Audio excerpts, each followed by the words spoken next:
I am in the studio today and I am live. So, yesterday, I had come in and painted this painting, and I was in here talking for like an hour and a half, ironically, about loneliness and grief.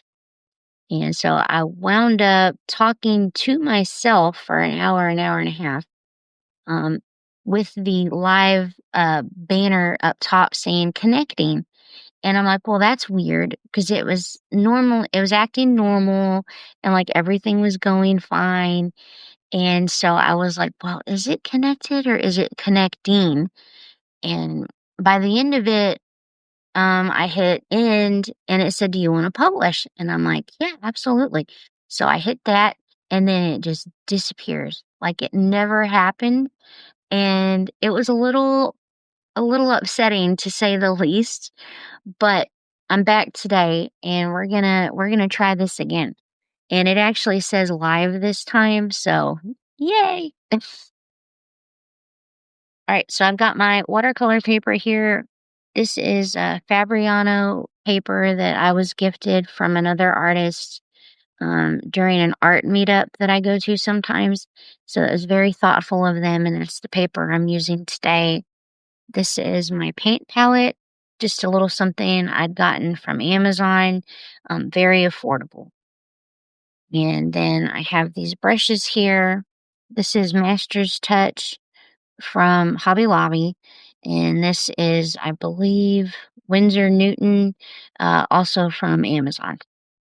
So these are what I'm going to be using today. So yesterday, for this one, I used this Winsor Newton brush.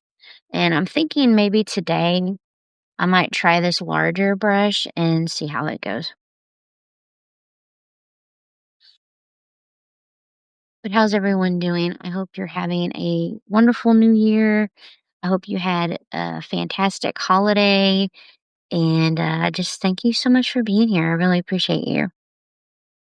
Also, I have my little water cup here.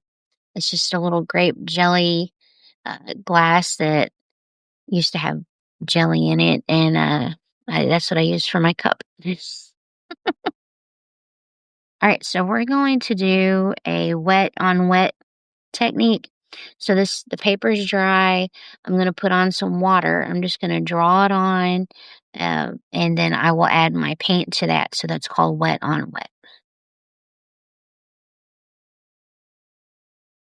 Make sure y'all can see everything okay.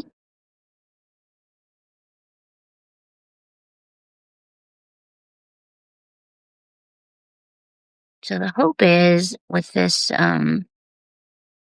bigger brush, maybe I can do this a little more quickly than yesterday. Yeah, I was in here for like an hour and a half.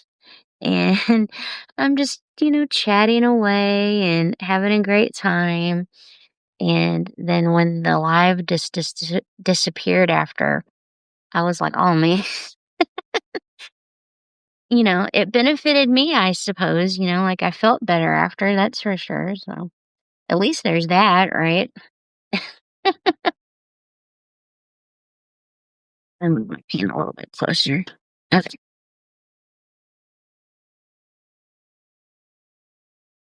Yeah, so I was talking about how um loneliness has been creeping in, right?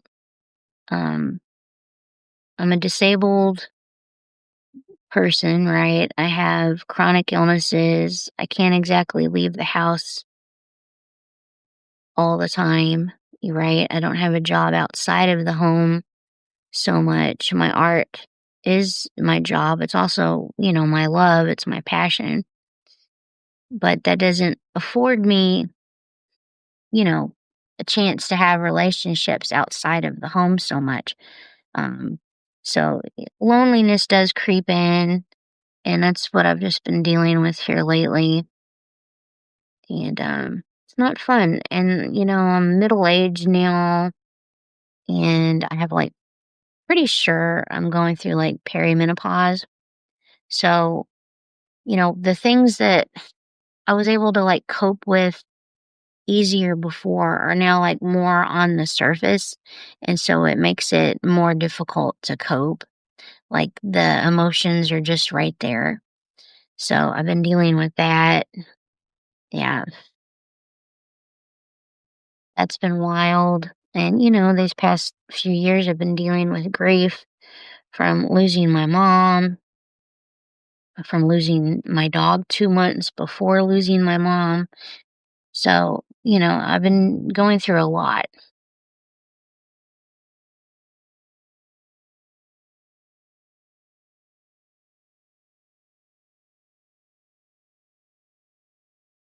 I just thought, it might be nice to come in, do a live, and talk about it, and maybe other people who have gone through it or maybe still going through it might want to come in and relate. So, yeah. And, there's the weight of the world. I don't want to get into politics or anything, but, it's pretty wild out there right now. And so, you just add that stress to everything. And it's like, it's a lot. It is a lot.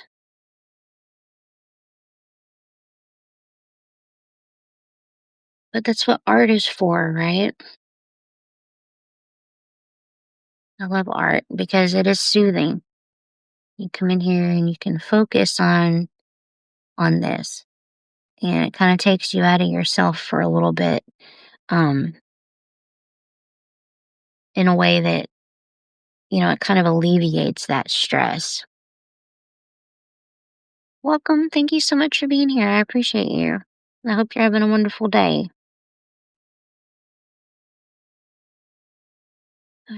So I'm trying to think. So I got a little bit of like an aubergine here. I have a green here, like a grass green. And a lot of times I like to mix the colors a little bit. So let's see. Maybe do some pink in this one.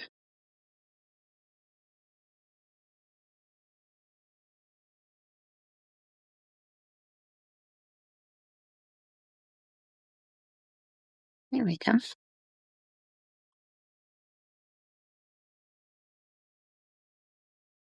And the cool thing about this paintbrush is it's like a synthetic squirrel hair, and it really holds the water really well. So you're not running out of water too quickly when you're using this brush.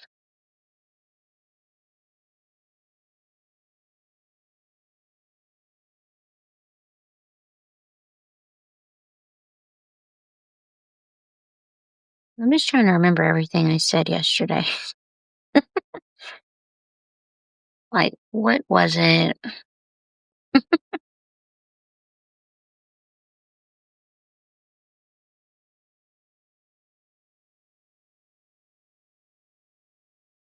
Well, I could talk about what I've been up to, I guess. So towards the end of last year, I was like, I really need to rest and reset because I'd been working pretty much from August to the end of the year, rebranding. So I went from Designs by Misty Blue to Misty Blue Arts, and I changed my logo. So I went from like a llama holding a paint palette to an aqua colored heart with white wings. And then there's like um, paint splatter, like graffiti behind it. And then it says Misty Blue Arts underneath in like a handwritten font that I had created. And so I did that. And, so I had to change up my websites, my shops and all of my socials. And at the beginning of last year, I had actually left TikTok and Instagram and Facebook because I didn't exactly agree with their ethics, in the way that they treated artists, their AI stuff, and, just the impact that they've had on society, like the rage bait kind of things that they have posting. So, yeah.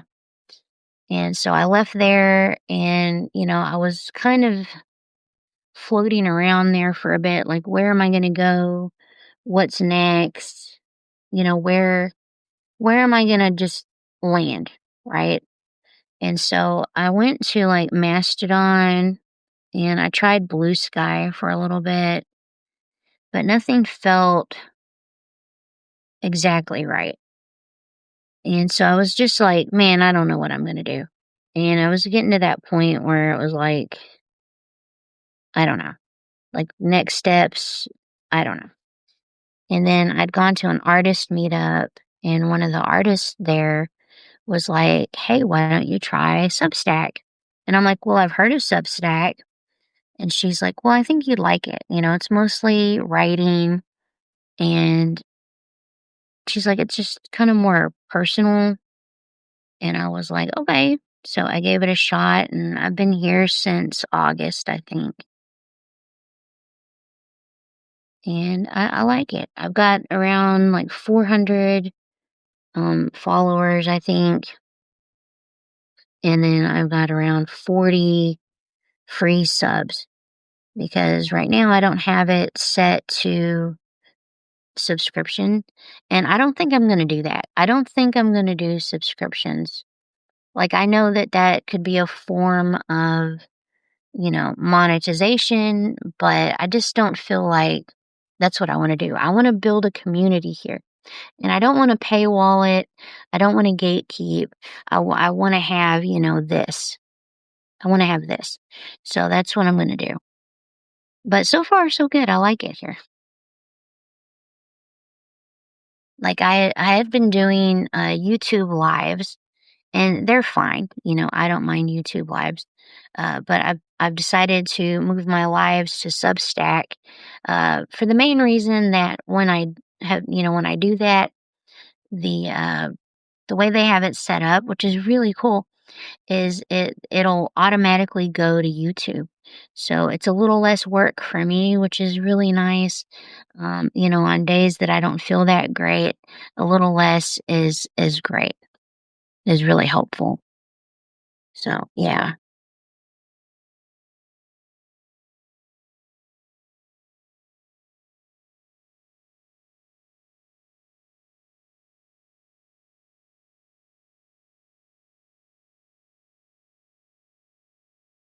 Yeah, I've been trying to figure out, I've noticed, okay, so 46, or actually around 45. 45, I turned 45 and I was like, I'm noticing changes within my body, within, like my mental health, not in like a negative way, just in a different way, right? Um, I'm going through perimenopause potentially. And so my body's changing and my needs are changing.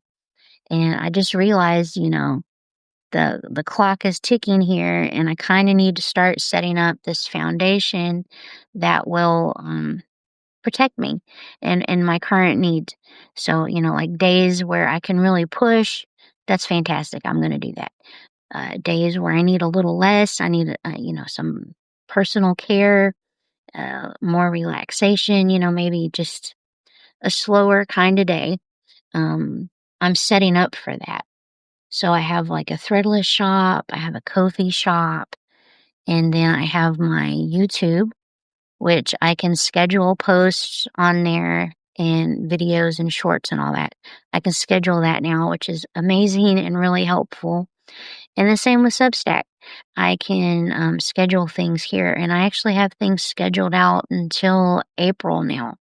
So, yay! Like, that's really helpful.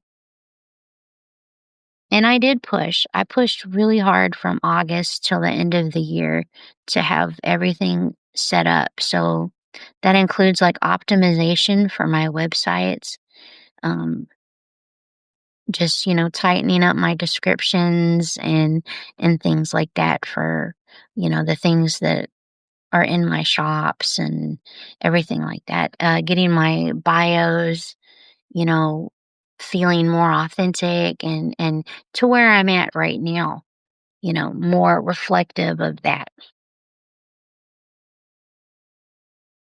So this is what we have. So far,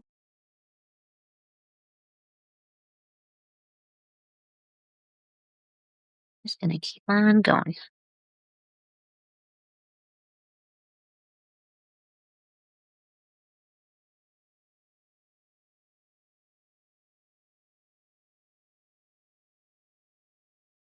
But yeah, I wanted to talk about loneliness yesterday because I've been lonely throughout my life, right?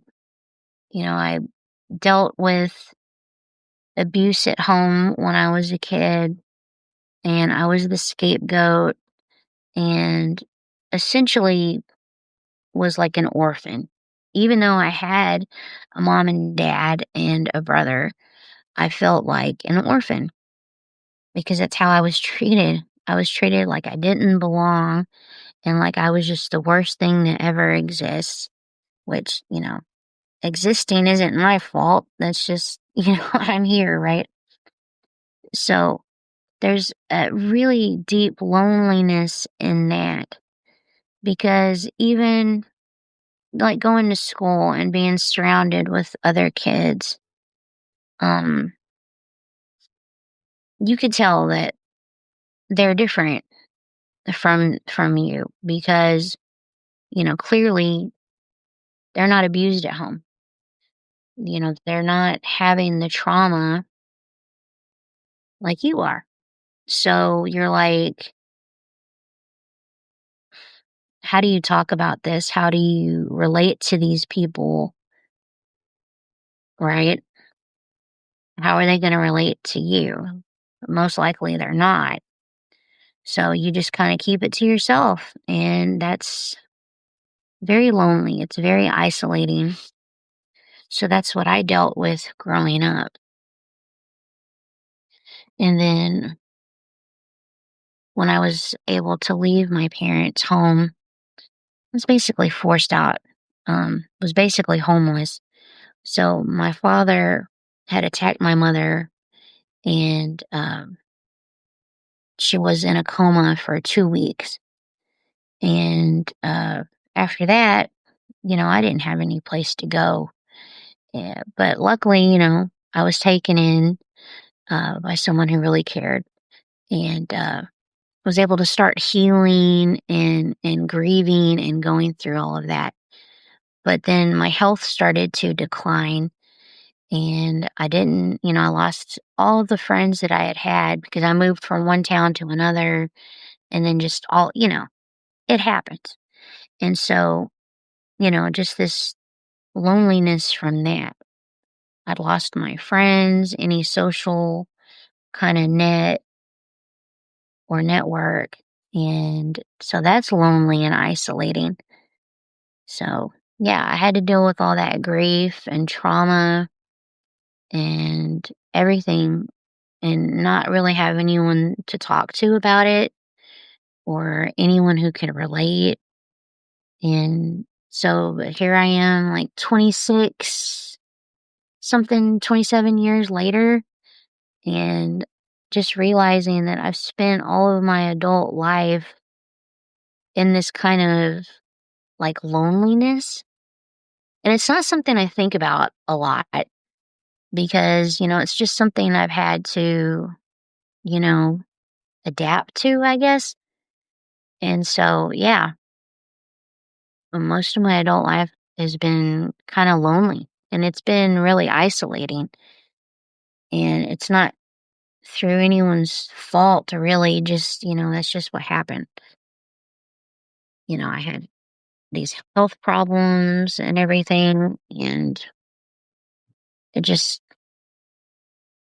it definitely made my life more difficult and isolating. And there's a lot of people out there who go through that, right? Maybe not the same exact situation, but some people can't leave their homes at all. And then, they kind of get left behind or forgotten or whatever. Because, people have their own lives that they're dealing with, their own things that they're going through. And I understand, how it can be, you can kind of just get into your own focus, your own little bubble in your own life, right? So I just know that I'm not the only one dealing with that. And that's why I wanted to share it here because, you know, if you have anyone in your life who is disabled, who has gone through trauma, and, you know, maybe if you haven't talked to them in a while, or maybe you don't check in on them, and it's not a critique, it's not. Just saying, maybe check in on them, maybe give them a call. And I'll tell you what, it matters more than you know. It matters a lot. So my mom passed away a couple of years ago. I say a couple of years, but it'll be 4 years this year. And it still feels fresh. And grief isn't like linear, it's always there. And you have your good days and you have your bad days. But she was basically the only person who would call and check in on me. And I would call and check in on her. She lived a couple hours away, so I didn't get to see her as much as I'd wanted. And I tried to get her to move closer because we couldn't move out there where she was because, job, my husband's job and everything was here. But she loved where she lived so much. And even though she was like lonely, she had built this life out there. She had had, some friends and some autonomy, which, I get that. Coming from trauma, autonomy is everything, right? That freedom is everything. So I didn't fault her for that. But I do wish that I'd had, some more connection and time with her. Maybe we could have worked through some things more had we had that proximity. But yeah, we would call each other and talk sometimes and so, like I could talk to her and relate to her about what I'm feeling, things I'm going through, and she could do that with me too. And so when she passed away, it was devastating on so many levels. And I'm feeling that even more here lately. Just the loss and all of that here lately has been really,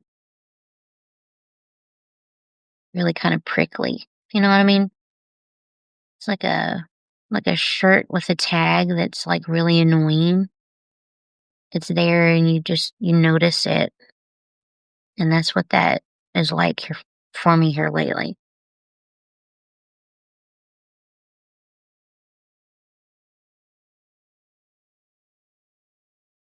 Like it's always there and yeah, you just notice it more. Some days than others, I guess. And that's what I've been going through.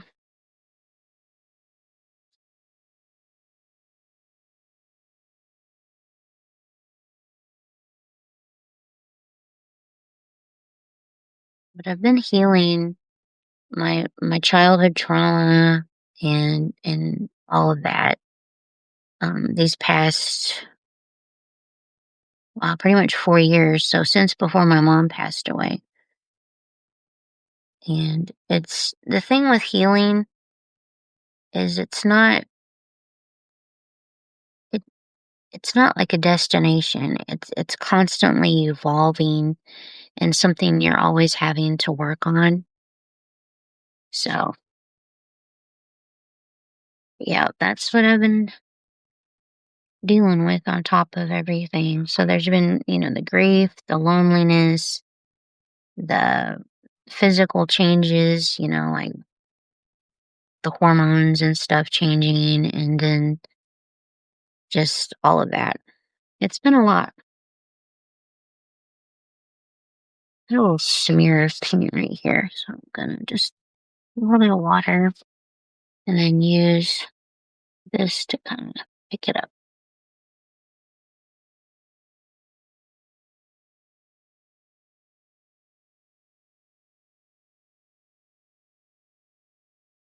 So this is where it's one.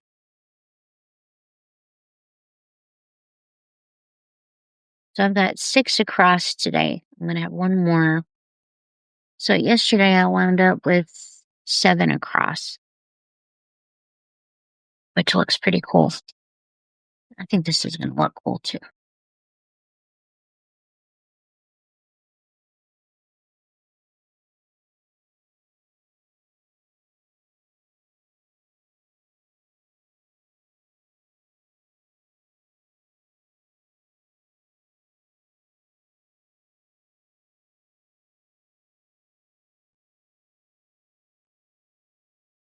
I think one of the things I miss most about my mom is her laugh. She had a really great laugh.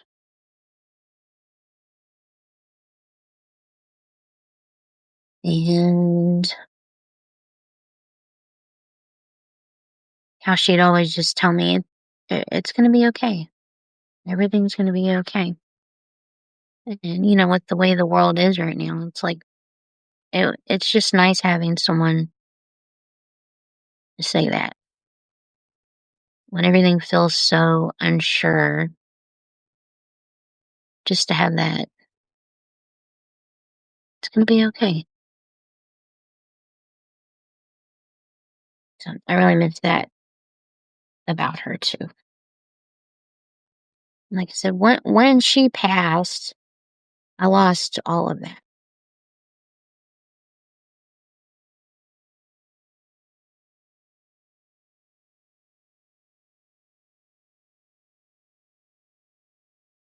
But I am trying, right? I am trying.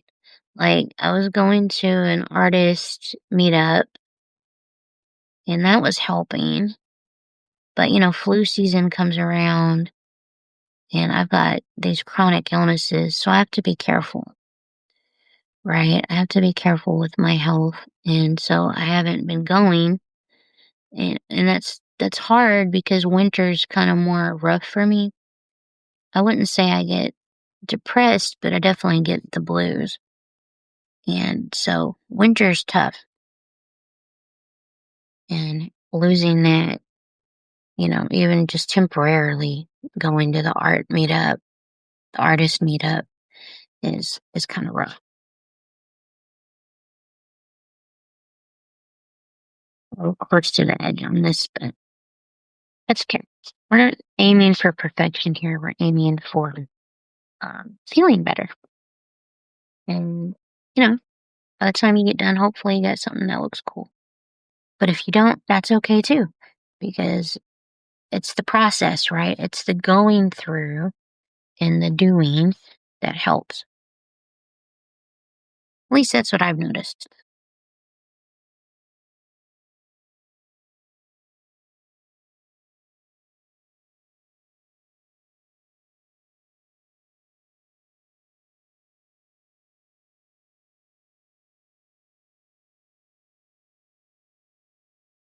So I took in the new year, well, after Christmas, a little bit before Christmas, really, I was like, hey, I think I'll take a break. And I'm realizing that taking a break for me is kind of just slowing down. And it's not so much not doing stuff because I like doing stuff. Um, it's just slowing down a little bit. So I did that just a little before Christmas. And I haven't posted any new videos or done any lives until yesterday. And then, the technical issue, none of it posted.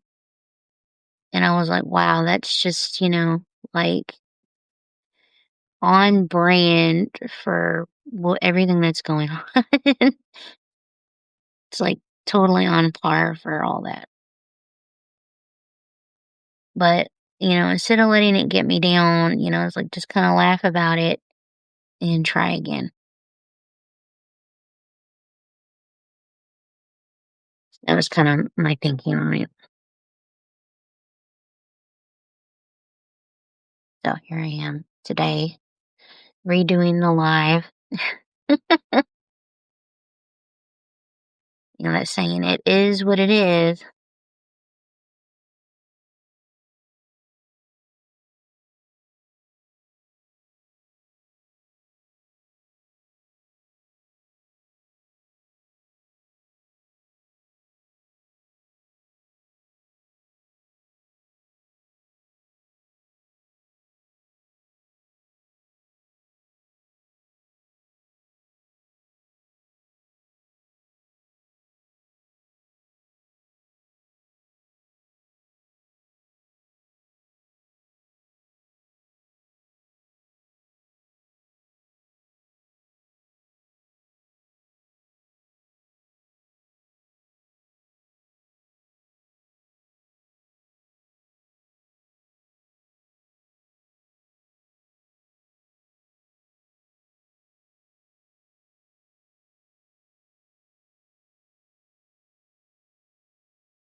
I usually like to paint like circles or bubbles when I'm like anxious or stressed because it's like low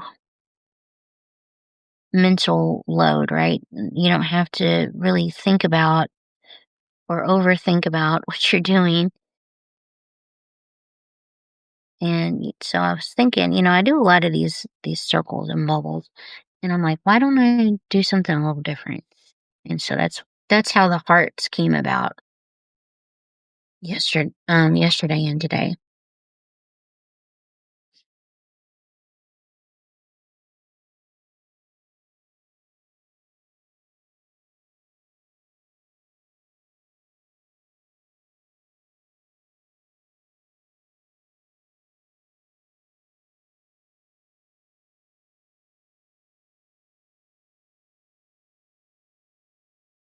And just been thinking about how keeping all this in and not really talking about it doesn't seem to do me a whole lot of good. And that was another reason I wanted to do the live and share.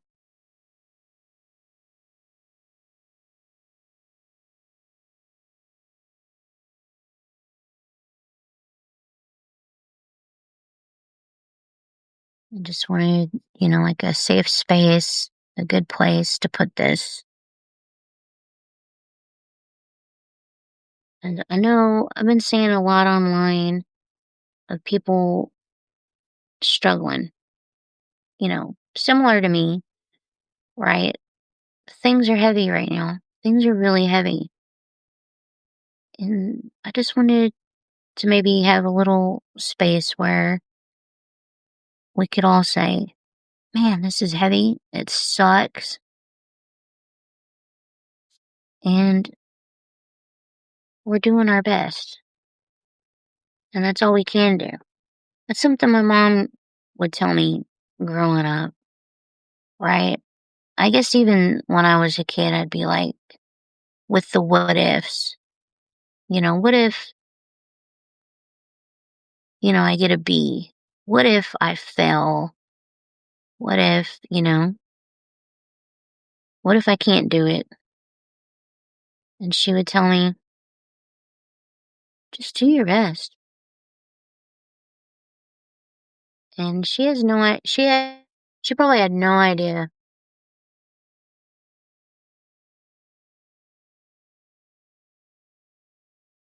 how helpful that really was.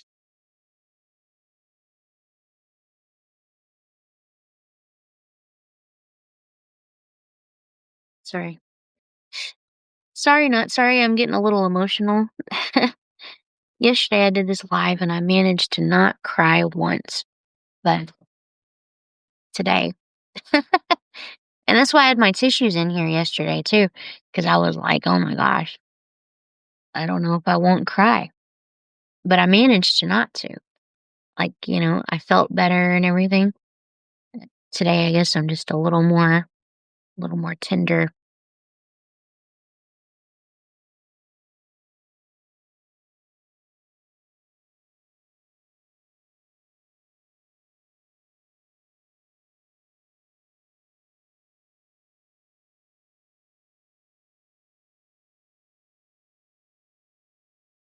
I remember when I was a kid, we had moved from one town to another for my dad's new job. And so I was supposed to go from kindergarten to first grade. And for whatever reason, the principal was like, no, she's not going from kindergarten to first grade. She's just not.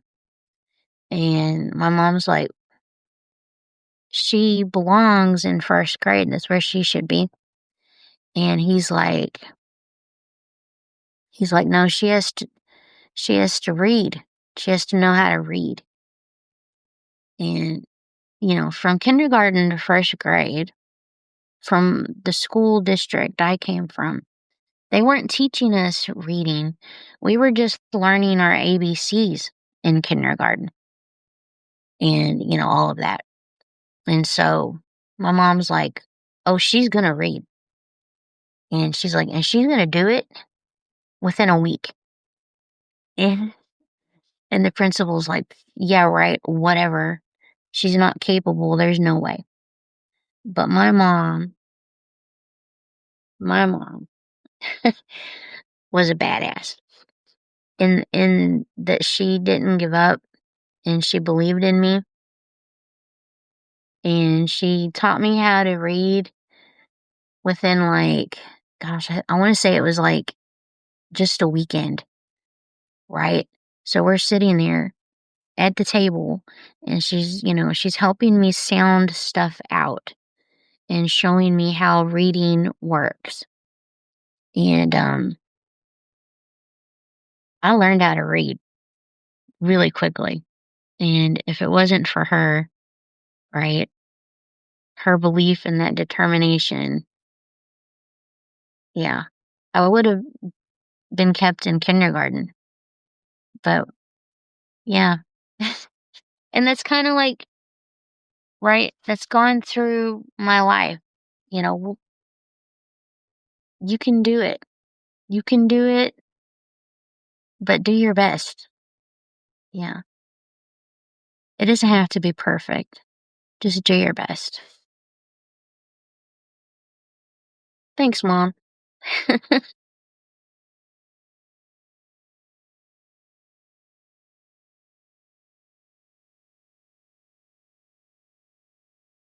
Actually, I actually put that in her obituary too.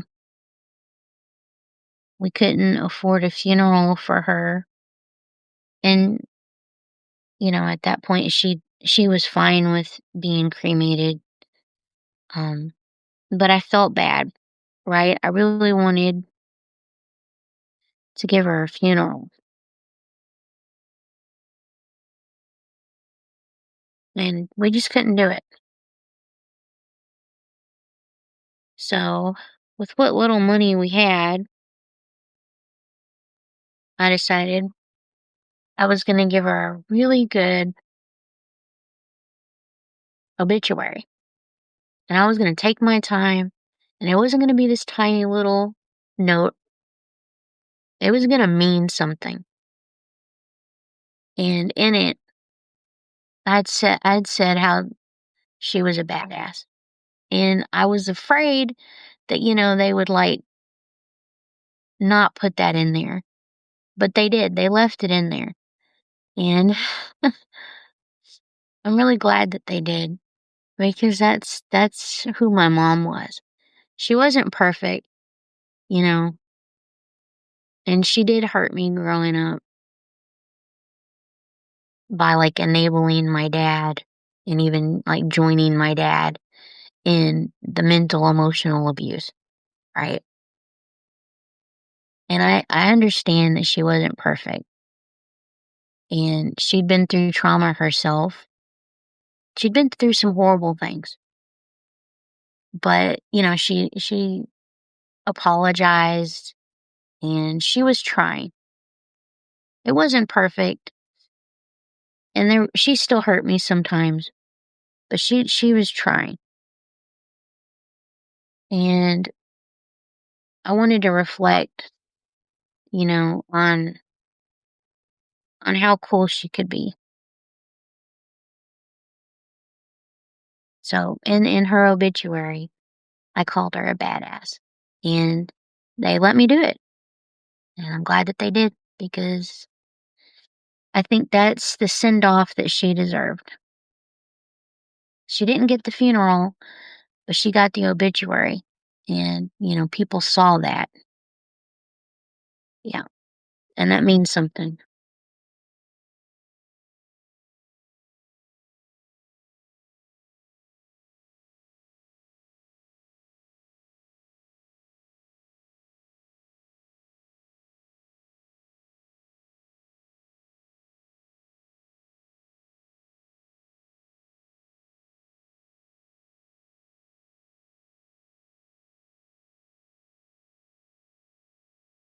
She'd been done wrong a lot in her life, let down, lonely, abused.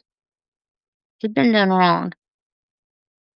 She did wrong too, but she's human and she tried to make it right. She tried to make it better. And,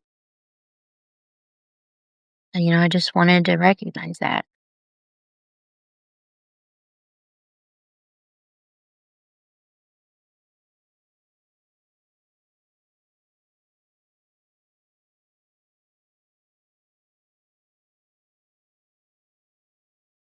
When I was going through her things, I had come across some pictures of her dressed as Santa Claus. And I don't remember her telling me that she had that she had done that. And maybe she did, but I don't remember it. You know, so she would um, volunteer at this multicultural center in her town, and she loved it. She loved the volunteering. She loved, helping and connecting with people. And evidently, she had dressed up as Santa a couple years in a row. And there were pictures of her with the little kids. And it was so cool seeing that she had done that. She had gone from this housewife, you know, raising kids and, going through her own struggles with, trauma and everything. And to this person who was trying and trying to make amends and make the world a better place. And she was out there, doing that. And it just was so cool to see. And I was really happy that she had that, right? She had that in her life.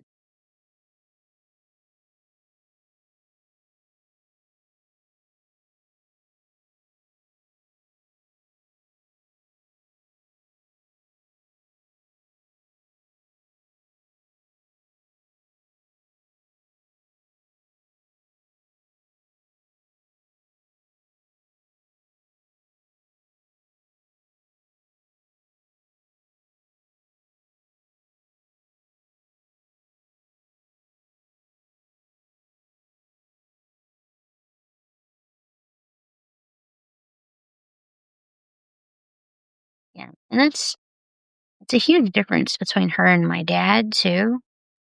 Like, to this day, he still wants to abuse me. And so I have, like, no contact with my dad. But she actually tried. And she owned up to her part in the trauma that I had. And that meant a lot.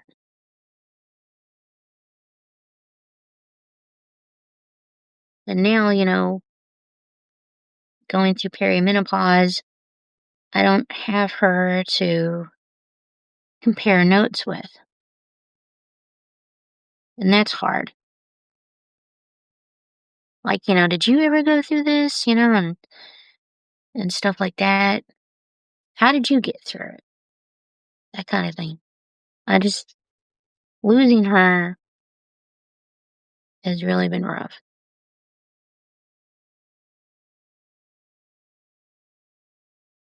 on a whole lot of, a whole lot of different levels.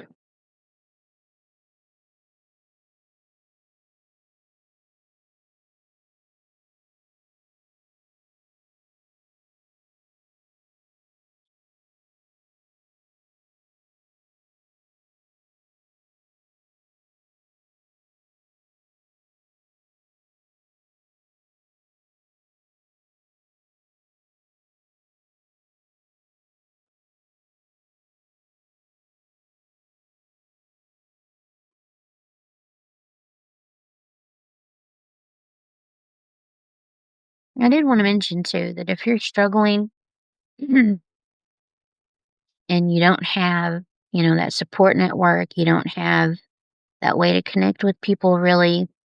I had written a piece here on Substack talking about that, things that you possibly could do. Um, but I also just wanted to say if you're really struggling and you feel like you need help, maybe do check into uh, maybe the uh, like the 411, I think it's called, or 988, something like that. Maybe look into those and maybe, you can find that help there. Don't feel so to the point where you feel like you can't reach out. Okay.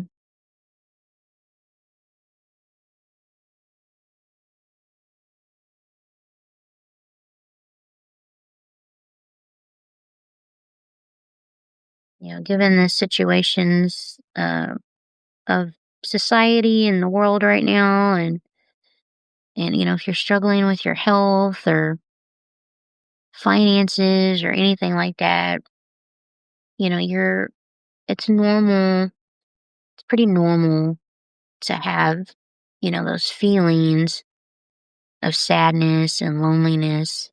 It's pretty normal. So I don't want you to feel like, that it's odd or, but definitely reach out, okay, to someone, even if it is to just the 411 or 988, which I think that's what it is. You'd have to look. Yeah.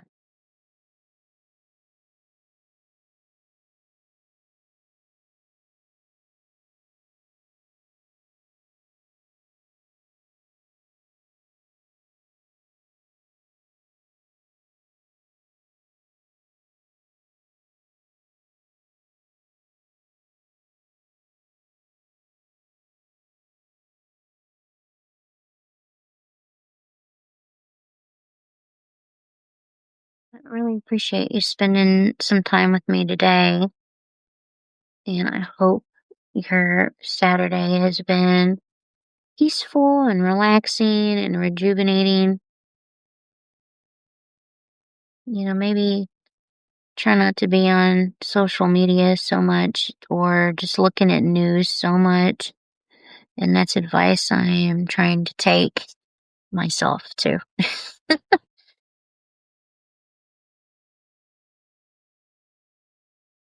Because, as soon as you open up social media, bam, there's the news. Bam, there's something horrible, right? It's jarring. And so take some moments to get out into the sunshine if you can, get some fresh air for a little bit. Go listen to some birds outside.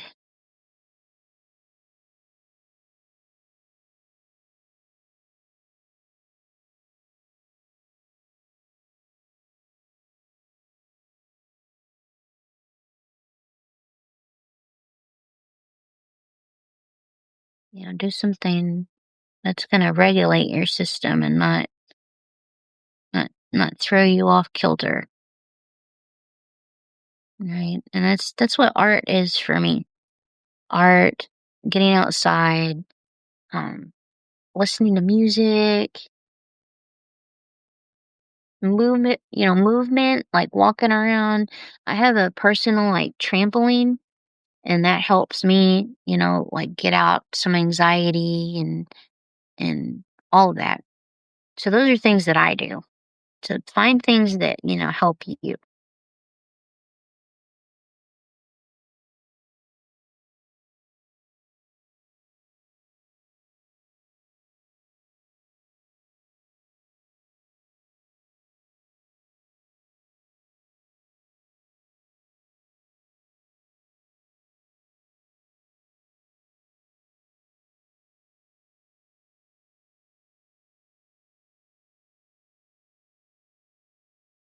Like last night, I was feeling pretty sad, and I'm laying in bed, wide awake, and I'm like, man, I don't know what to do.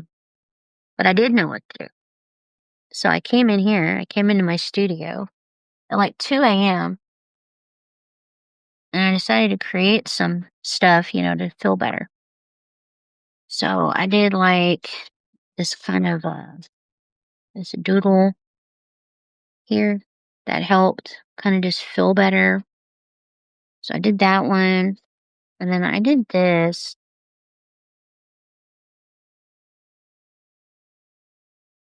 So there's this, trying to throw it in one piece. All right. So I did this and then like ripped it right down the middle. Just that kind of,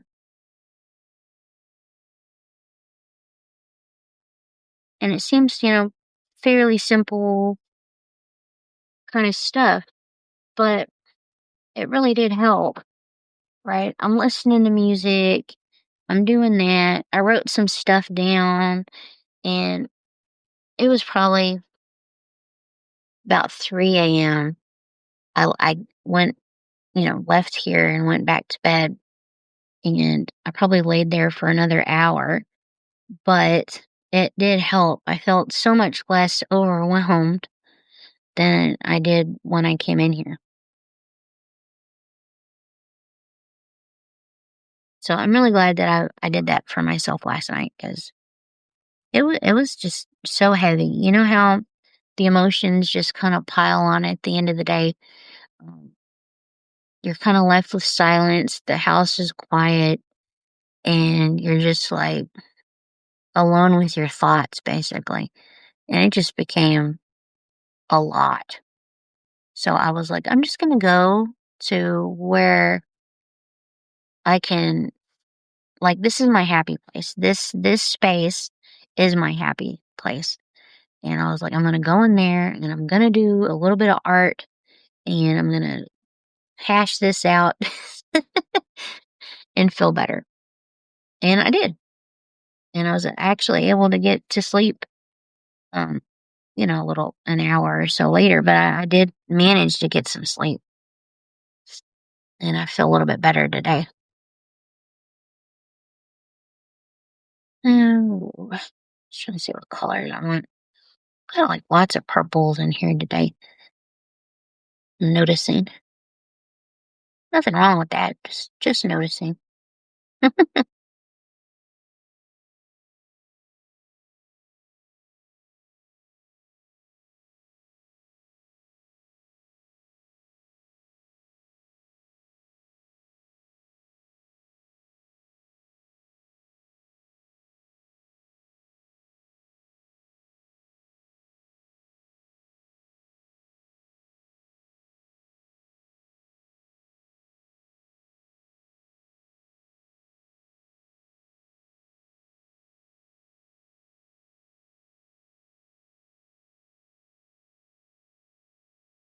I'm just gonna put some orange in here too. Aren't you glad I did that? I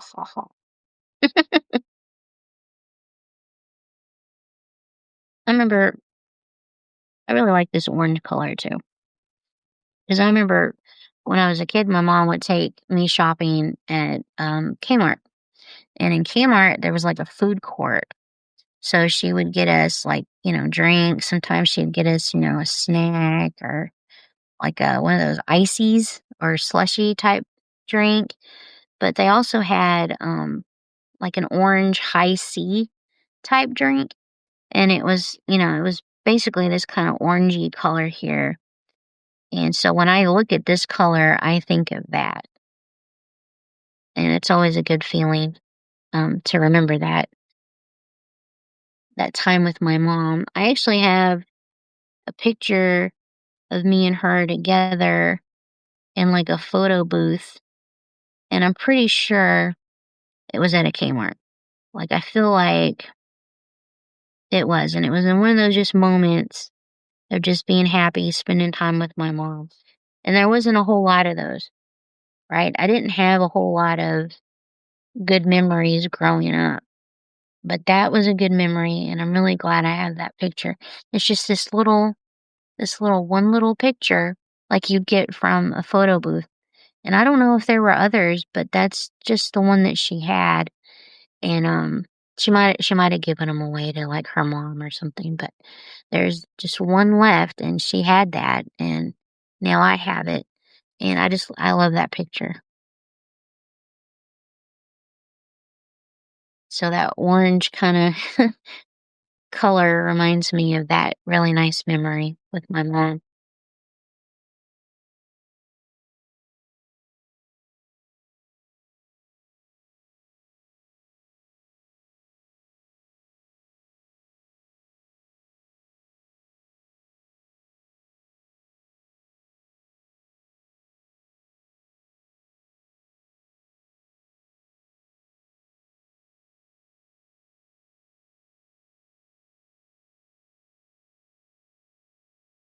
This color here kinda reminds me of spring, right? So you're in this cold, harsh winter. There's not a whole lot of color. And you're coming out of that, and you've got this beautiful green grass that comes up. And I think I called it spring grass or winter grass when I was a kid because it would show up right after winter. And it was just this beautiful green. And so when I see that color, I think of that.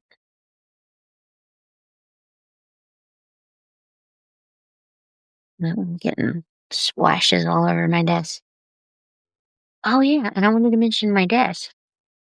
Right. So um before Christmas, I had found this desk, this gray, like light gray desk.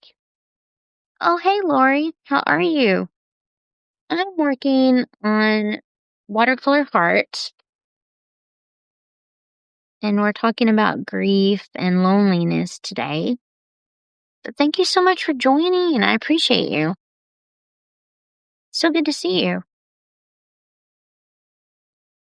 But I'd gotten this desk, my old desk, which was still in good shape, mind you, but it was a dark brown, and it made it difficult for my eyes. My eyes would get tired, and I was having a difficult time seeing everything because it just absorbs the light. It doesn't reflect it. Well, thank you. I really appreciate you being here. Thank you so much. So good to chat with you.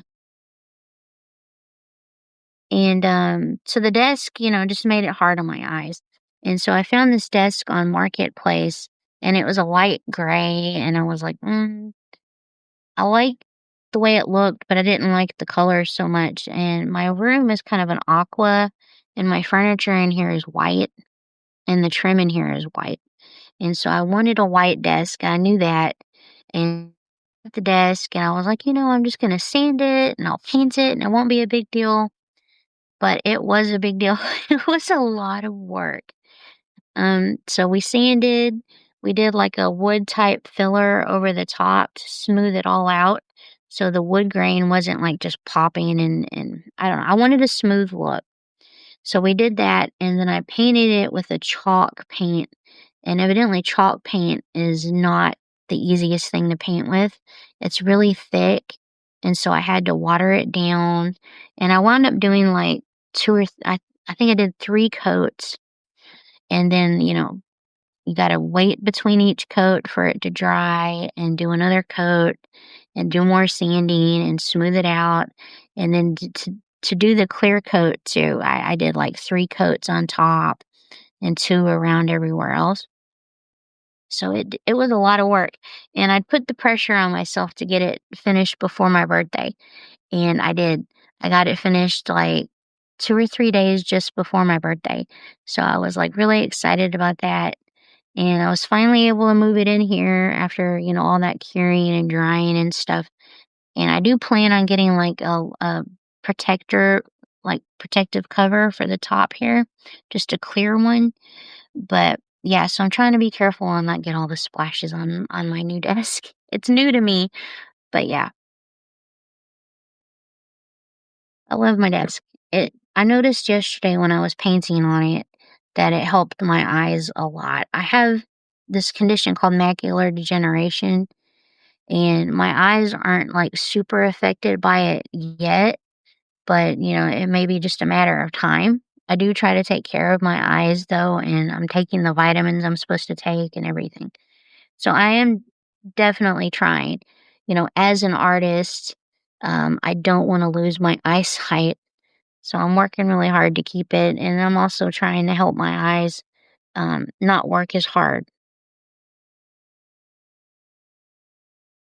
But when I went live yesterday, I was so excited. It was my first live of the year and my first painting of the year. And by the time I got done and hit publish and all of that, and it just evaporated and disappeared. And I was like, just like so crestfallen that had happened. But I was like, you know what? We're just going to pick ourselves up and we're going to do it again. So here we are. But this is the piece that I had done yesterday live. So I got all these hearts painted yesterday. And then last night when I came in here, I did the black outlines, and that's the finished piece. Thank you. Yeah, I was in here for like an hour and a half painting those guys. And so I'm in here probably another hour and a half today painting these and just hanging out with everybody. Thank you so much, Lori. Do you do watercolors?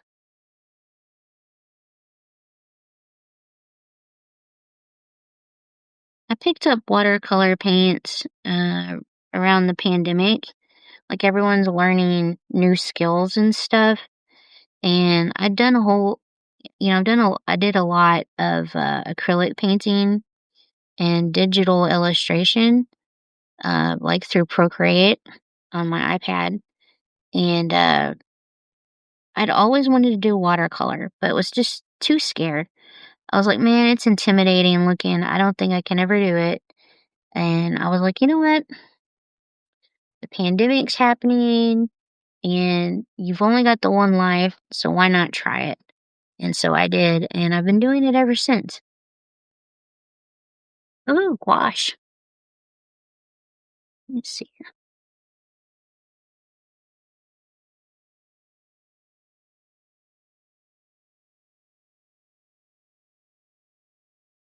Yeah, I think each medium has, its pros and cons, right? They each have their little foibles that you have to figure out for sure.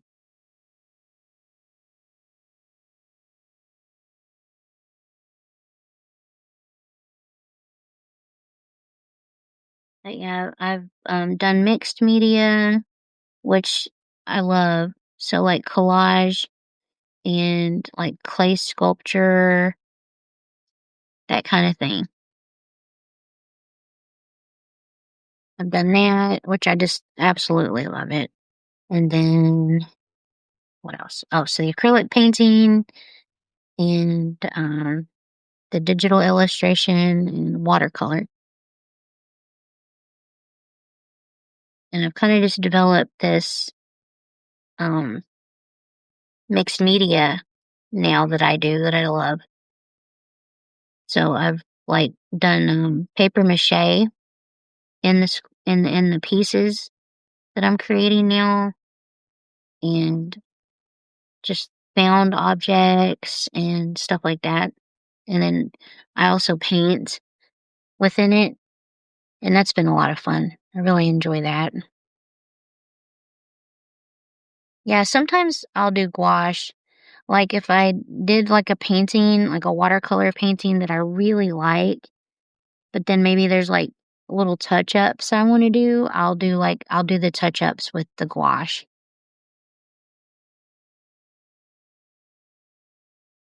I've tried painting gouache, in gouache just primarily, and I was like, "Oh my gosh, how do people do this?" I actually feel like gouache is more difficult a medium than watercolor. Like, it was for me anyways. Like, I think anyone who can paint in gouache, that's impressive.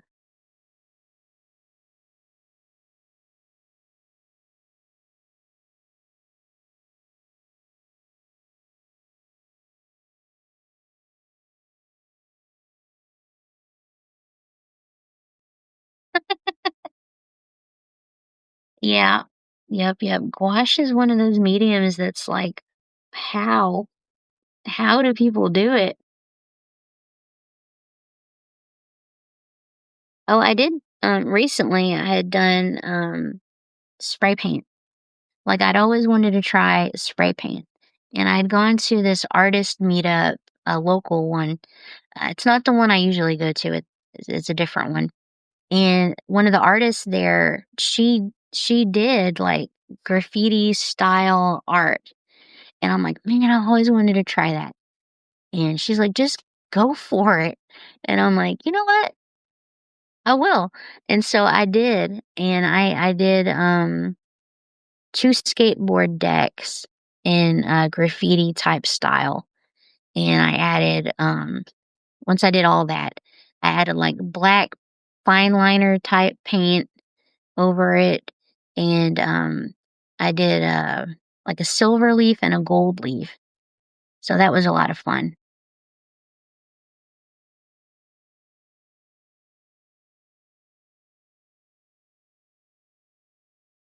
Mhm. Yeah, the gouache is wild to work with. Let me show you what I'm talking about with the skateboard decks. I actually have them outside my studio. So I'd flip the camera around, but the last time I did that, it messed up the quality for the rest of the video. So just, all right. So these are the skateboard decks that I had done. All right. So this one is like a raven, a crow, and the moon is silver, um, leaf. And then down here is a bear, and it's gold leaf. So it's got a sun, and then the raven has a moon. Yeah. And so all this is spray paint. All this is spray paint, except this is acrylic paint. And then these fine lines are like acrylic paint, like markers. And then these are the leaf that I'd put in. So yeah.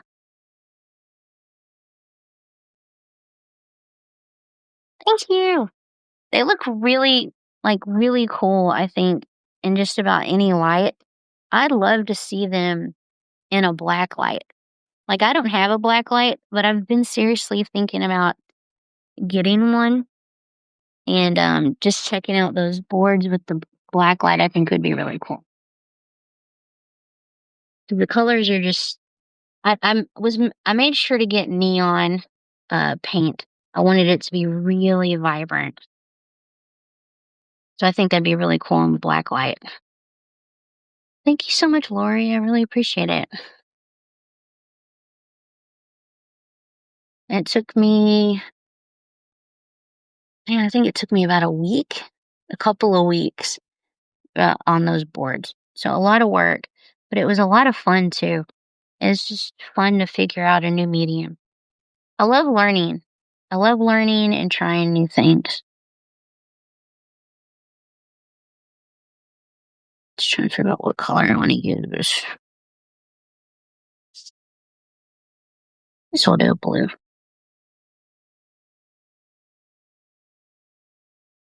Yeah, so the crow is called Unbound, and the bear is called Unbroken. And they're basically representations of like my trauma healing journey. And so, when I was going through my childhood trauma, I felt like a caged animal. It was relentless, it was daily. There was no relief from, the abuse. And so that's how I felt. And I wanted these boards to reflect the freedom and everything from the healing that I've gone through. So the bird is unbound, it's free. And the bear is strength, it's, being unbroken by the trauma. So that's what they represented. I've done a lot of work healing my trauma, but it's going to be something I have to deal with for the rest of my life. And the art helps me, process all of that and cope and heal and grow. Art has always been like the constant in my life. Even when I was a kid, I was creating. I would use my school supplies. I'd have to be careful and not overuse my school supplies because I still needed them for school. But yeah, art was always my constant.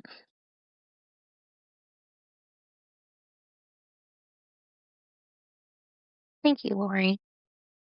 Yeah, I've done a lot of healing. I've used journaling. I saw a therapist for a little while. Um, that was helpful. But I think the biggest thing for me, personally, was the journaling. Like, I had so many breakthroughs because, growing up, I was told a lot, uh, I'll give you something to cry about. And so, I was taught to squash those feelings, and I was in survival mode. I was doing what I had to survive. And so I couldn't like just process and think about what I was feeling or how to regulate those emotions or anything. So for me, journaling was the biggest thing. And this is going to sound silly, but I used Pinterest. Pinterest was a big thing for me. Like I could go and research through there and find things. Like I discovered the narcissist family dynamic, and I found out that I was the scapegoat. Um, my sibling was the golden child, my mom was the enabler, and my dad was the narcissist. Potentially. We fit like all of the boxes, all of the things that said, this is how they are, this is what happens, and all of that. And just learning that, having that language that I never had before was probably one of the most helpful things, because then I was like, oh my gosh, I didn't imagine it. These things really happened and this was real.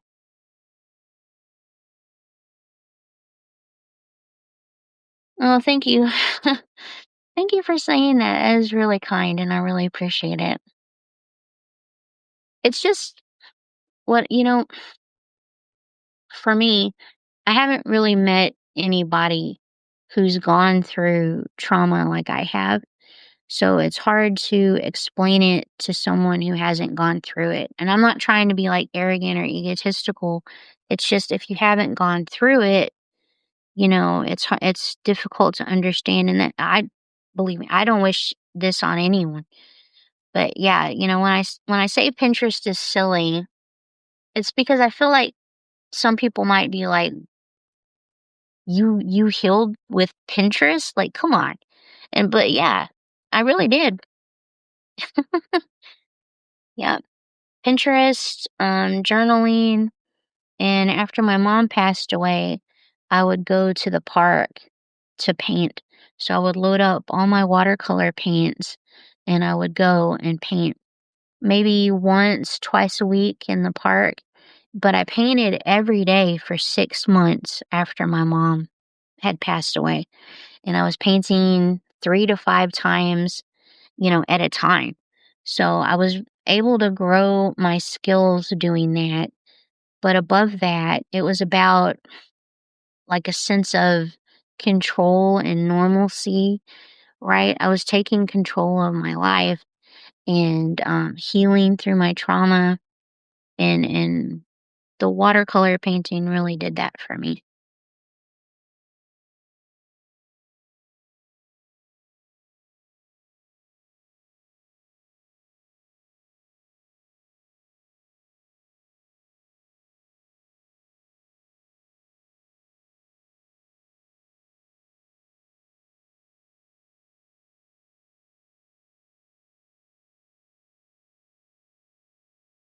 Yeah, and I've worked really hard to try and not be the way my parents were to me, right?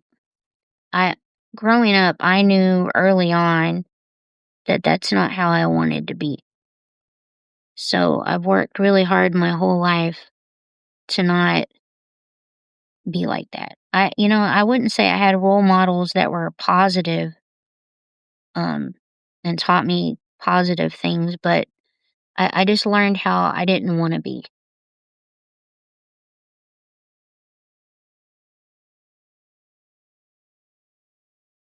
Thank you, Lori. Take care and have a good day.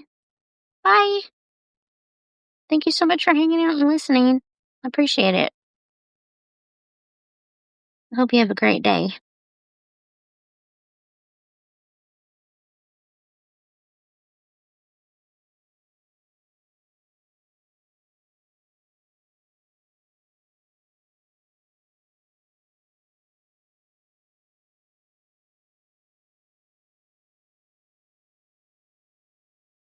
All right, so we've got this heart, one more for this line, and then we're going to have 6 more through here. So we've got 7.5 hearts to go. But thank y'all so much for spending time with me today. It means a lot, and I hope that you have found, something in my life today, in this video today, that you can carry forward with you and, you know, help you feel better too.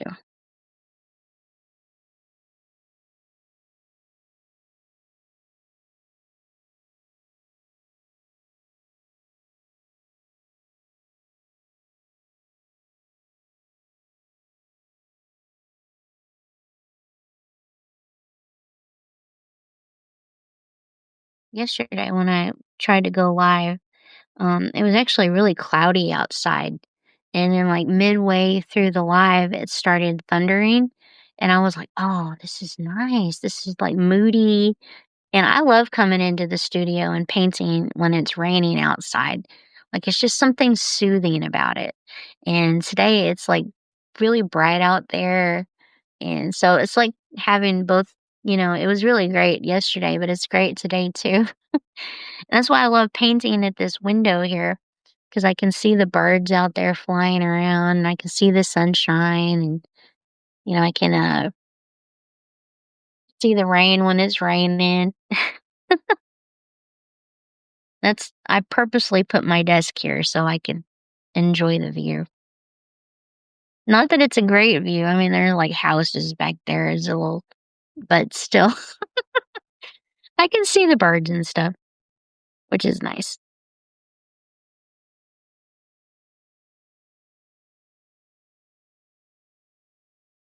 Ugh, I would love a view. Like, if I'd, like, lived in a cabin, which is, like, my dream, I really wanna live in a cabin and have, like, a wooded area near me, but, yeah, if I had a view of, like, maybe some trees or even, like, a mountain or something, oh, that would be so nice, and that's my dream. Like, maybe one day, who knows? That could be great.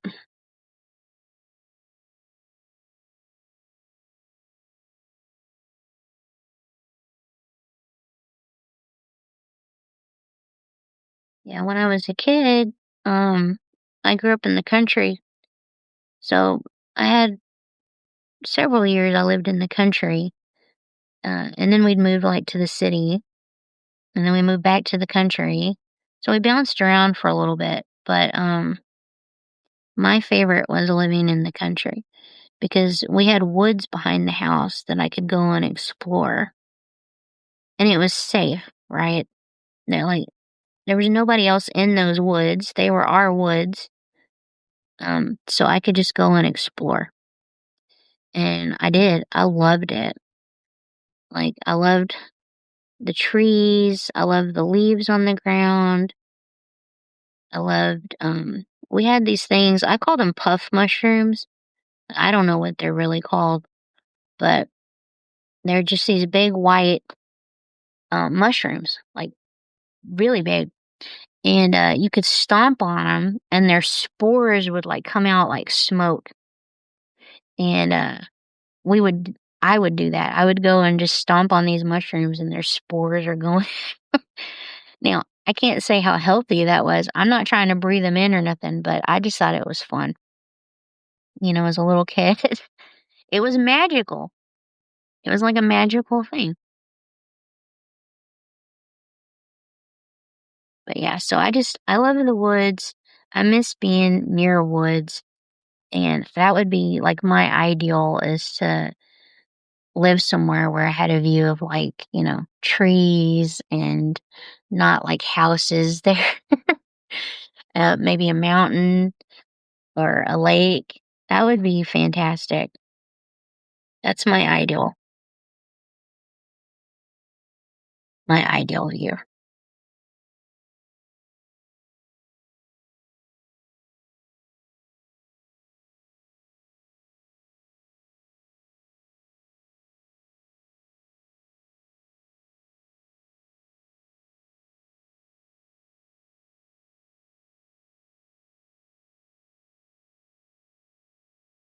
Alright, so this is where we're at so far. We've got one line to go.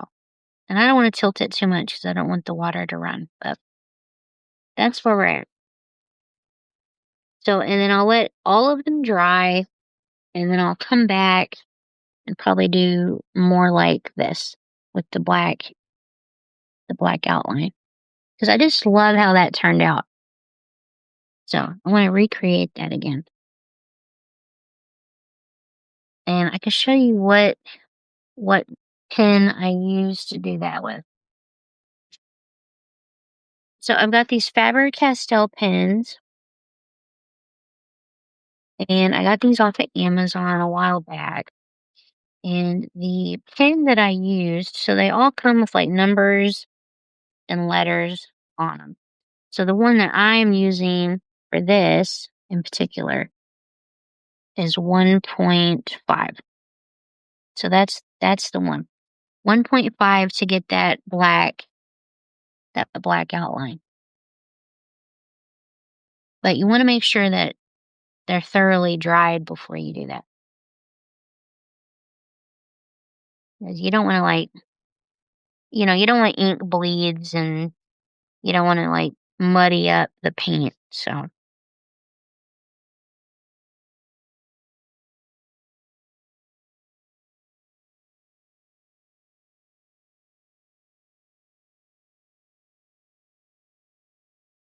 another thing I'd like to say, is if you're going through perimenopause and you don't really have anyone to rely on or a support system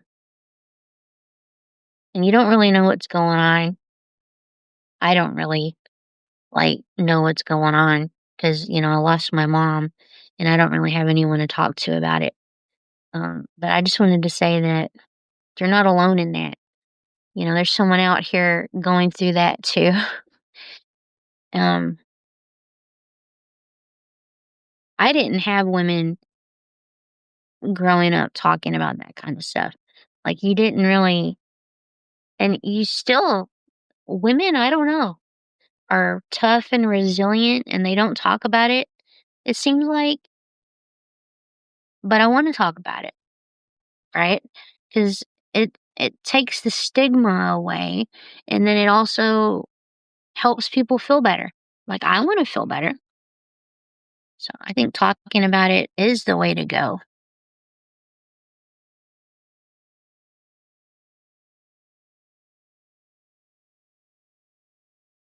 You see these, like since I am talking about it, since I am going through it, I'm seeing, like, these, other, like, I wanna say, like, influencer type people who are talking about it, but, like, in a scary way. Not in a helpful, supportive way, but in a way to scare you and try and make money off of you kinda way, and I don't wanna do that. I just wanna talk about it because I feel like as women, we should be talking about it, you know, for the younger women, for each other, that kinda deal.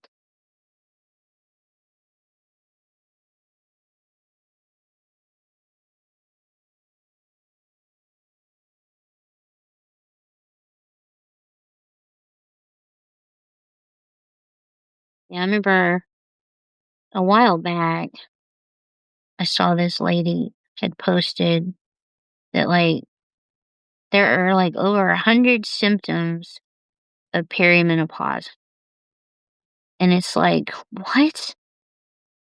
And I'm not doubting that, it's just it's so overwhelming having it put like that, right?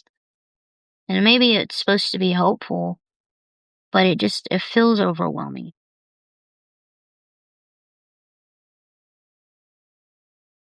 So, I don't like that, women are kinda left in the dark about stuff, and it doesn't seem right, you know?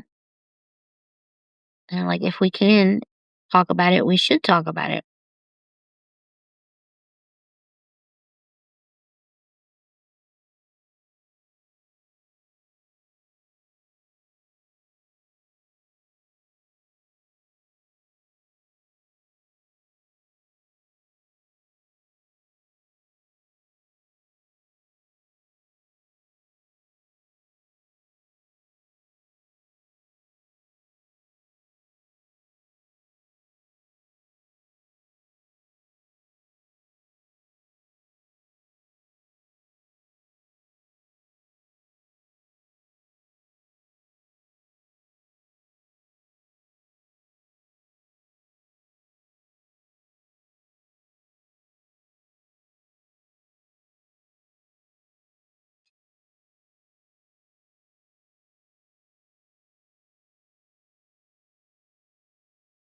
Right. 5 more hearts to go.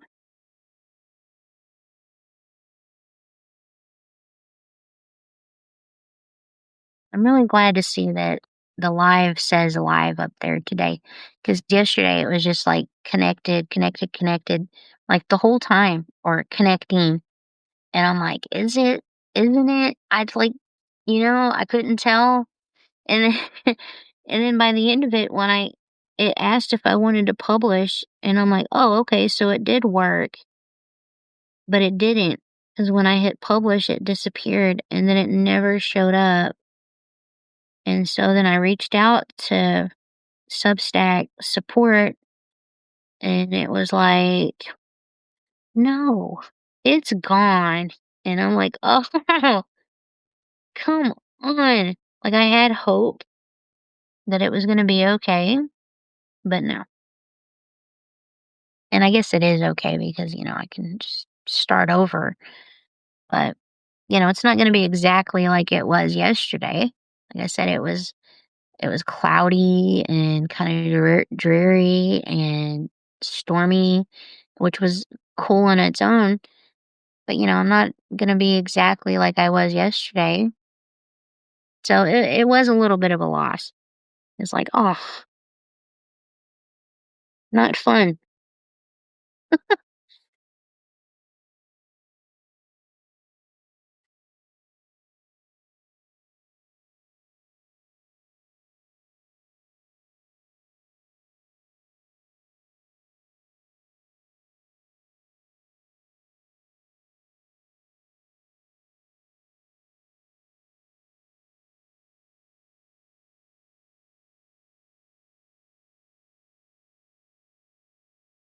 So I learned a lesson, I guess. If it says connecting, it's not connected.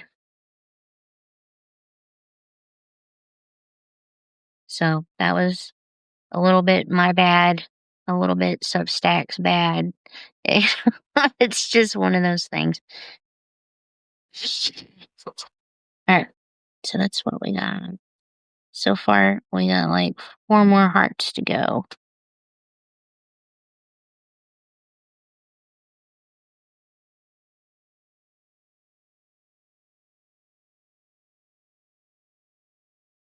Yeah, and I could have penciled these, like, I could have penciled lines in to get them like perfectly aligned and stuff and lined up. But I kind of like this messy, it doesn't have to be perfect, right? We're not striving for perfection. We're just creating for the sake of creating.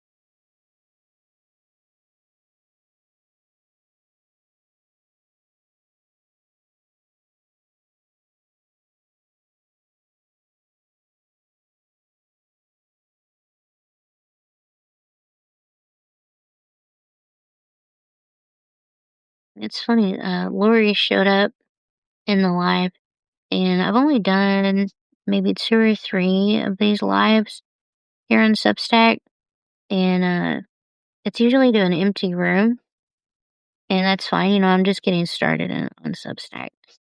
So when I look up and I see someone's there, and I'm like, "Whoa, how long have you been there?" I was like, "I hope I wasn't being rude by not noticing so quickly," but yeah,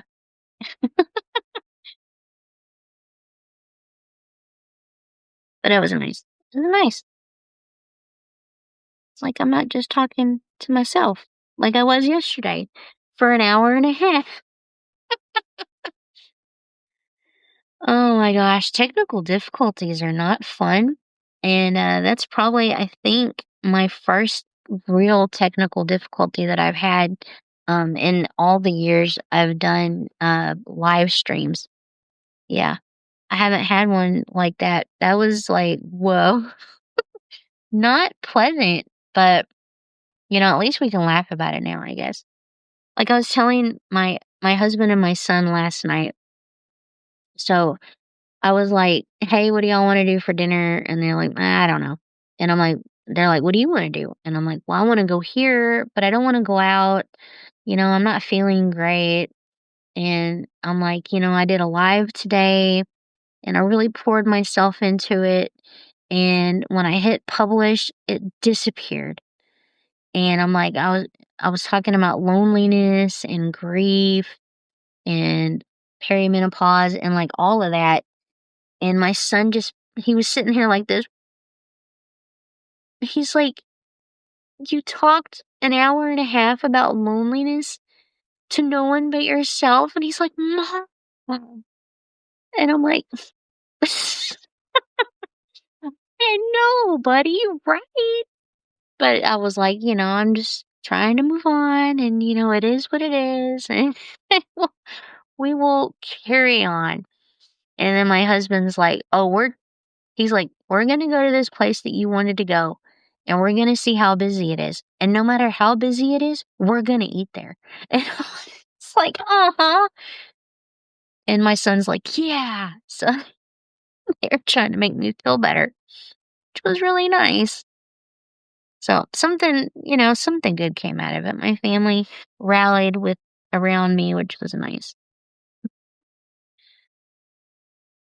And my son, though, his face, he's like, "Talked an hour and a half about loneliness to an empty room." I'm like, "Yeah." He's like, "Oh, mom." Like, "Yep." I'm like, "What a start to the new year, man. What a start." 'Cause, everything's been, like, really tough already, and just oh my goodness. Yeah.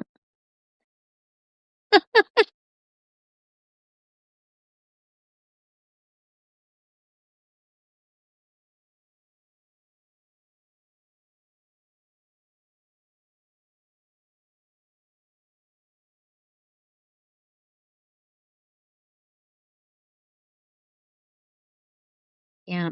I really was excited. I was like, "Oh, my first live of the year, my first painting of the year on my new desk that I refinished myself at the end of last year." Like, all of that was like this big milestone. And then Substack did me dirty and didn't publish my video. Didn't publish it. And it's partially my fault, I guess. I should have realized, but still, it's like, oh my gosh.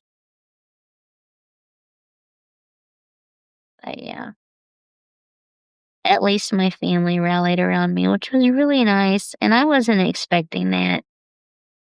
That was nice. It was, we're going to that place you want to go. I'm like, okay, yes, sir. That's what we're doing.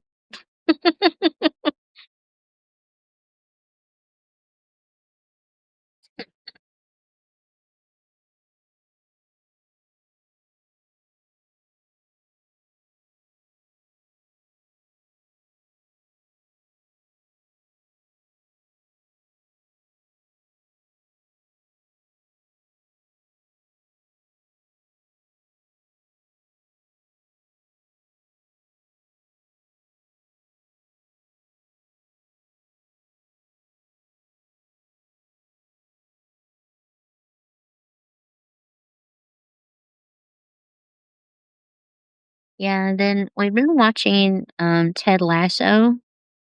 Like I had heard good things about that show. And I really liked the first season. It was more lighthearted. But as the further you go, you know, there's moments that are like and but then there's also like heartfelt, good moments too. But we've been watching and then there was an episode where the main character was feeling anxious. And so as a man, a lot of men don't talk about that kind of stuff. So it was really cool how they like handled that on the show. It was very thoughtful and meaningful and I thought that was really cool. And the way they portray the main character having anxiety um feels pretty accurate to me because I have anxiety. And so I thought it was just nice how they handled that. And I mentioned that in my live yesterday too, and like like I was saying, how there's a stigma around anxiety and how society can, think that people who have it just aren't capable of, doing things. And I'm like, I have anxiety, but I am fully capable. I do art, I run a little art business and I run a household and it doesn't make me incapable. It's just something that I have to, you know, heal through, cope with, that kind of thing. It doesn't make me a bad person or less than, right? If anything, it makes me more thoughtful of other people and even of myself, right? I have to be patient with myself and figure out, what the anxiety is trying to tell me. in that moment. Like, is it a trauma response? Is it something that I'm being triggered from my childhood or medical trauma, that kind of thing.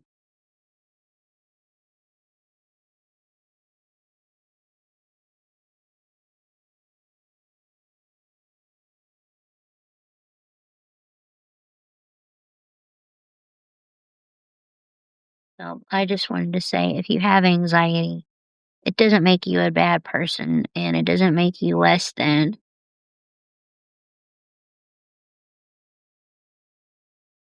And having compassion to yourself and others is actually a really good thing. And I think it helps society and it helps families and just people in general to have empathy and patience, right? Our society's like, go, go, go, and, you know, pull yourself up by your bootstraps, which is like a ridiculous thing to say, anyways. But yeah, so it's like, it's okay to slow down and pace yourself and take things, a step at a time and step away sometimes, if it's something that's not good for you, that's okay. This whole grind until you die, push yourself, you know, contort yourself for these algorithms and systems. And it's not good for humanity. It's not conducive to natural human behavior and needs. I'm just saying. So, yeah, you're gonna naturally feel bad and have anxiety and whatever, trauma from these systems that were never built for humans or compassion or empathy in mind ever. It's all about capitalism, right? And I know you need money to survive. And it's just the nature of it, but man, it's normal to feel bad in these systems and situations. And if anyone tries to say otherwise, they're denying the truth.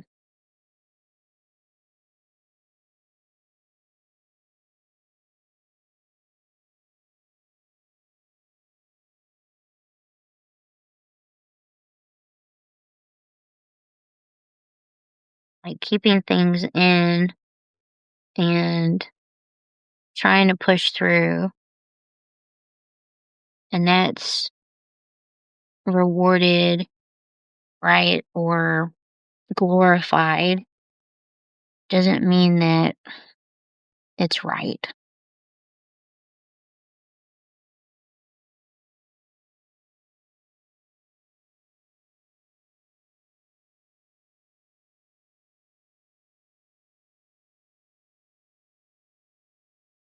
or healthy, right or healthy.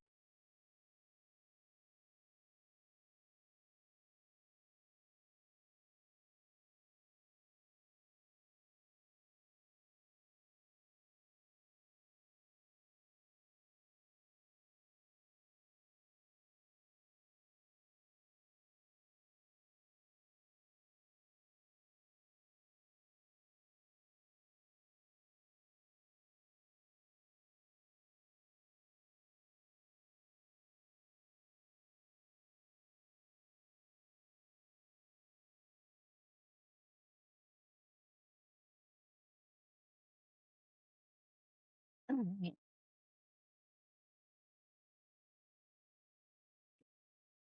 So we finished the heart.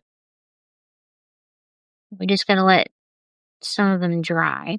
But I can get started on doing some of the black outlines with you now. So yay! Thank you so much for hanging out. Thank you so much for watching the video. And again, I just appreciate you so much. And if you did notice, I'm wearing a new shirt. This is actually Mine, it says live colorfully. It's kind of like my motto, kind of my mantra. Like I love rainbows. I grew up in the 80s. So come on. I had Punky Brewster I was watching on television, Rainbow Bright, Care Bears, Strawberry Shortcake, She-Ra, all those brilliantly colored cartoons and toys and things like that. And so, yeah, I love rainbows, okay? I'm not gonna apologize about that. I'm just not, okay? I love rainbows. And so I'm gonna live colorfully. I'm gonna live my life and be as authentic and um as heartfelt as I can because that's just who I am. And so if you feel like that too, this design lives on my thread in my threadless shop on t-shirts, totes, prints. If you're interested, they're there. And purchases help me continue to create and share this work with you. And it is so appreciated. And me and my family, it means a lot. So thank you so much for that. If you cannot purchase, that's okay. And I don't want you to feel bad. But if you do want to help, liking, commenting, sharing, subscribing to my YouTube, to my Ko-fi, to my Threadless, and to my Substack really helps and is super appreciated. And again, thank y'all so much for being here um, on this beautiful day. And I really am just glad that we're building this community together. It means a lot. I came from TikTok and Instagram and Facebook, and I had like over 6,500 followers on all of those platforms. And like I said earlier, I left those platforms to rebuild somewhere else. I wanted like a healthier space, a better community, not, I wouldn't say better community, but better platforms where I felt like they're more ethical and more aligned with my values. And so, yeah. And right now I believe it's over 1,200 followers on YouTube, and then I've got 400 on Substack and 40 free subscribers. And like I said, I'm gonna leave my Substack open. I'm not gonna charge. I don't want to gatekeep, and I don't want to paywall anything. I want an actual like community again. Um, I know TikTok is a very different platform than here, but it was really good about connecting people. And I'd found a lot of great people there, and they meant a whole lot to me. And I was really sad to have to leave. But I felt like it was what I needed to do, and I felt like it was the right thing to do. Um, but yeah,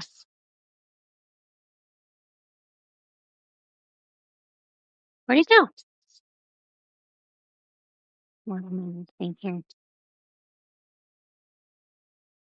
I was like, let me use this finger. Oh, there it is. It was hiding. Okay. All right, so I'm gonna do this upside down because this line here is still kind of trying to dry. So I'm just gonna start up here, and I want to tap and fill what feels mostly dry. Okay, and I can still do this upside down. It's okay. Okay, you can see everything. All right, just take the pen, and this is the 1.5 again Faber Castell pen, and I'm just gonna come in here and do like some lines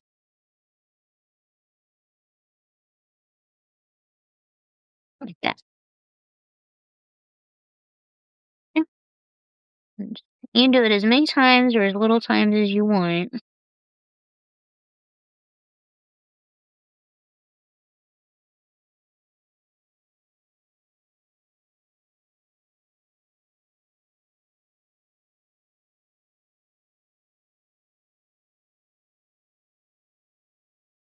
Okay. I'm just using the 1.5, but you can use any size you want. It doesn't have to be exactly like what I'm doing.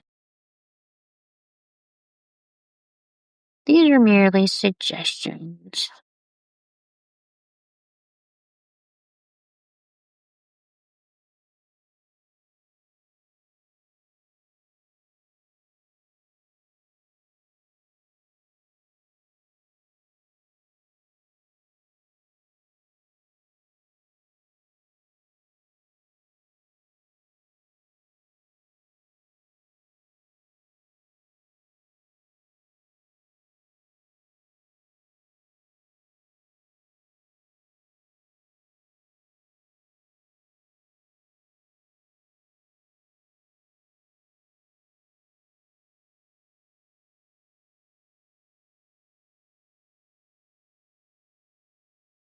And you don't even have to outline if you don't want. You don't have to do this step. You can just paint the watercolor hearts if you want and leave them as is. That's the cool thing about art. You have your own style, you have your own way of doing things. You don't have to be like everybody else. And that's actually a really good thing to stand out.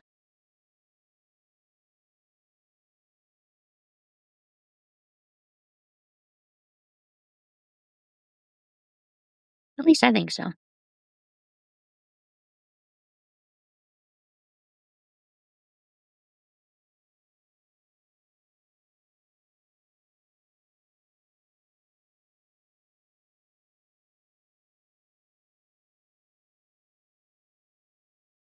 Like, does Banksy fit in? Yeah, Banksy does their own thing.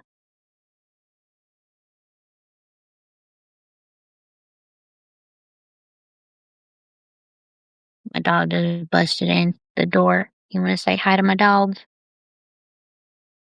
Hey, Ray. Hi. Say hi to everybody.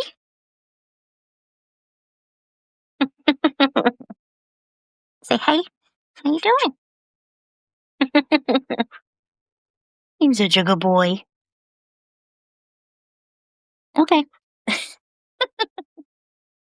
He just he just stopped in and said hi. He says, "What you doing, Mom? You've been in here a long time."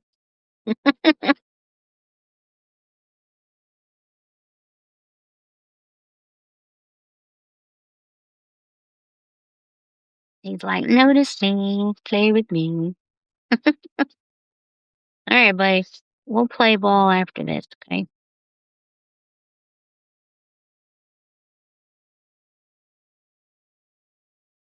All right, so we're just basically waiting on this last heart over here to dry. Can get these other guys going.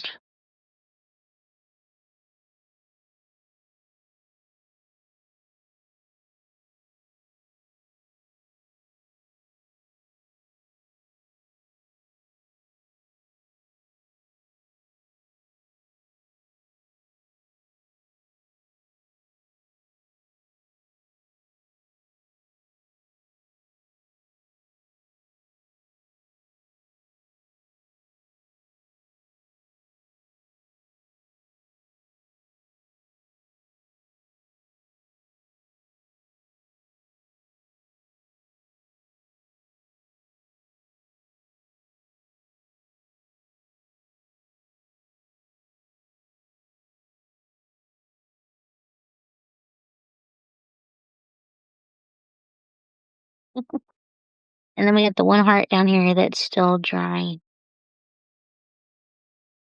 That's what we got. So this is today's piece, and this is yesterday's piece together. Not too shabby.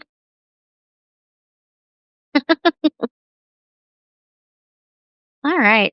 Thank you so much, everyone, for hanging out with me today, for watching, painting along, chatting, all of that. I appreciate it so much. We're going to let that heart dry, and then I'll finish the piece.